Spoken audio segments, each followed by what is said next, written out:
Tentu bagi Yusril Isra Mahendra, apa yang dilakukan oleh Egy Sujana dengan mencabut laporannya tidak masuk akal dengan alasan dan asumsi-asumsi yang disampaikan di publik melalui press konferensi. Oleh karena itu, saya kira memang Egy Sujana ini hanya berdalih saja, dan itulah mereka memang kalau sudah tahu bahwa dirinya akan kalah pasti akan membuat berbagai macam alasan bagaimana supaya kedengarannya di publik itu dia selalu merasa benar. Yang waras tidak boleh mengalah terhadap mereka para pencoleng-pencoleng agama yang menjadikan agama sebagai alat politik.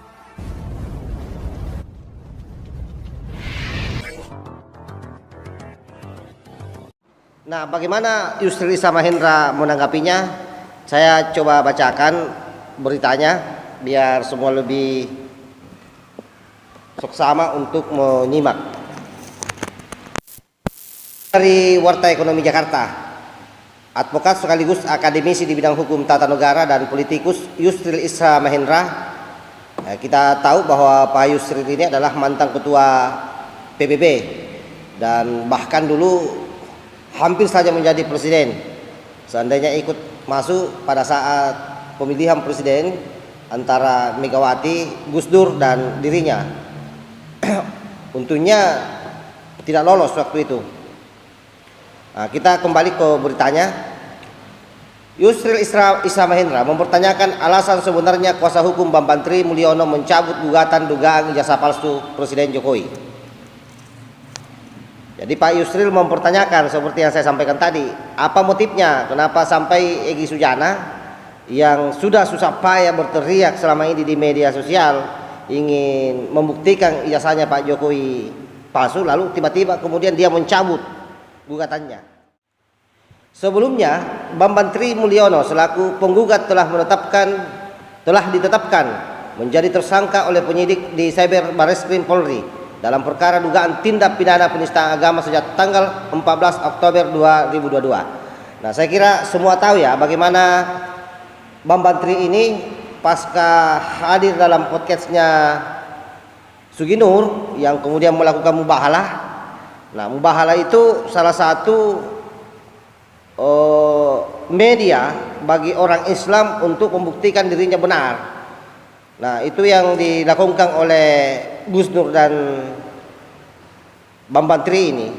Efeknya kemudian dia kena penistaan agama karena dianggap mempermainkan agama untuk hal-hal yang sudah jelas-jelas sesuatu yang tidak benar atas tuduhan tentang ijazah palsu tersebut. Sehingga hari ini Gus Dur dan Bambang Tri ditahan oleh polisi. Nah, karena sudah ditahan oleh polisi, ini yang kemudian membuat Egy Sujana dan Ahmad Khosinuddin ini namanya memang ini agak-agak berat disebut.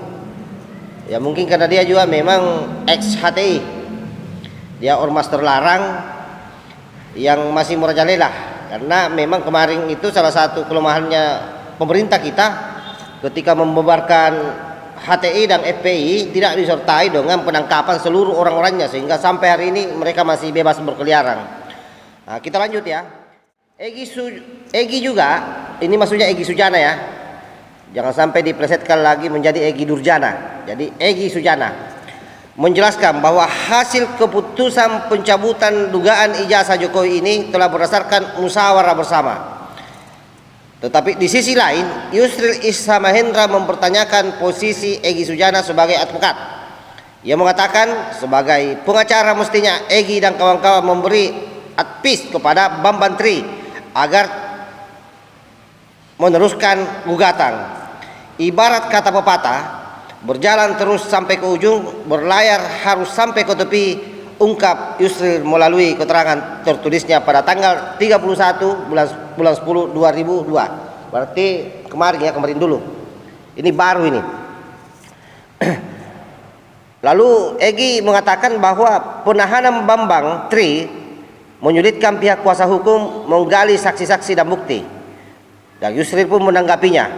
Alasan ini menurutnya malah terkesan aneh karena hal ini merupakan tugas utama seorang pengacara.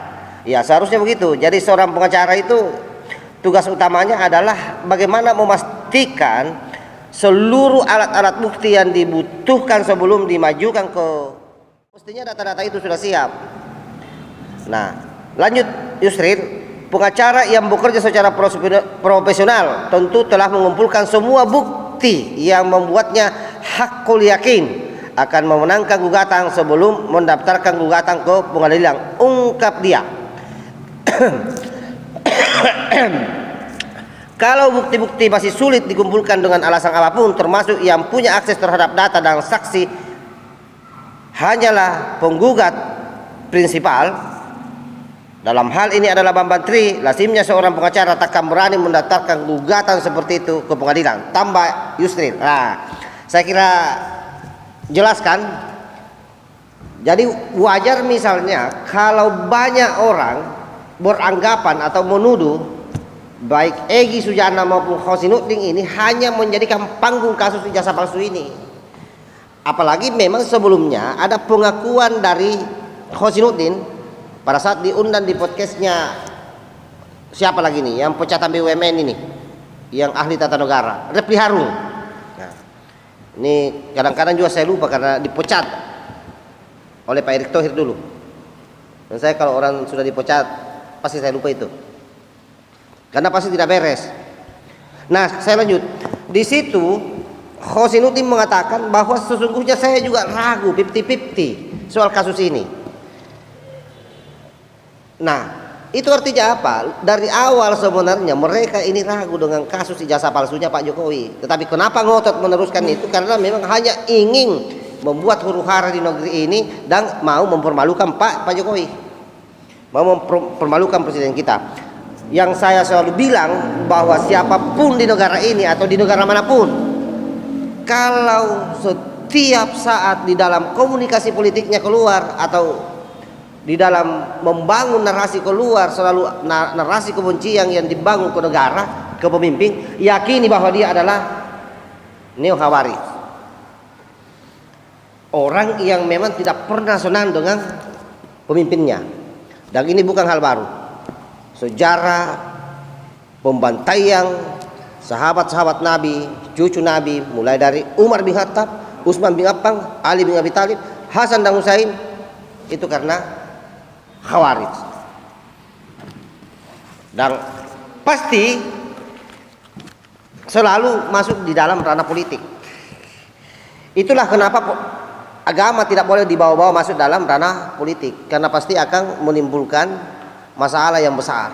Orang bisa saling bantai satu sama lain, jangankan agama lain, seagama pun, dan itu terjadi. Nah, orang-orang seperti ini memang seharusnya ditangkap. Makanya Egy Sujana ini saya berharap kepolisian melanjutkan kembali kasus dugaan makarnya dulu yang tahun 2019 itu. Pak Fadil Imran juga sudah berjanji, dan saya tidak tahu kenapa Pak Fadil Imran ini kemudian melempeng tidak melanjutkan ini kasus. Ada apa sebenarnya? Saya ragu memang kepolisian ini juga terpapar Wahabi Salafi ini. Karena data yang ada real, ada 3% TNI Polri terpapar Wahabi Salafi, dan ini pekerjaan rumah yang paling besar.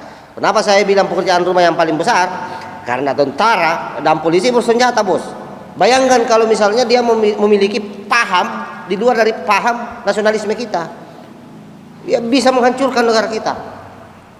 Ini bahayanya ini kalau misalnya paham Salafi Wahabi ini juga masuk di lembaga-lembaga yang kita andalkan sebagai garda terdepan sekaligus sebagai benteng terakhir NKRI. Apa itu? Polisi dan TNI. Jadi tugas beratnya Pak Kapolri saya kira bagaimana memberes ini, karena ini data jelas, real, yang dirilis oleh BNPT. Dan saya kira itu juga sudah sering diperdengarkan di mana-mana. Di konten-konten YouTube saya kira sudah banyak yang bahas. Termasuk Gus Islah, kapan dan dimanapun juga dia bicara, pasti dia sampaikan ini. Oleh karena itu saya kira apapun alasannya, Egy Sujana dan kawan-kawan ini sekali lagi hanya menjadikan ini sebagai panggung politik yang ingin memanasi situasi menjelang tahun 2024. Nah, kenapa saya mengambil kesimpulan seperti itu? Karena setelah kejadian ini dia mencabut tuntutannya, dia beralih lagi bagaimana membackup Alvin Lee, salah seorang pengacara yang juga sangat dekat dengan Islam garis keras. Ini juga saya tidak ngerti nih, kenapa ada teman-teman Tionghoa yang notabene-nya mereka yang selalu dicap sebagai asing ikut-ikutan juga nimbrung di ormas Petamburan. Nah, beberapa kali saya lihat ada pose-posenya bersama Habib Rizik.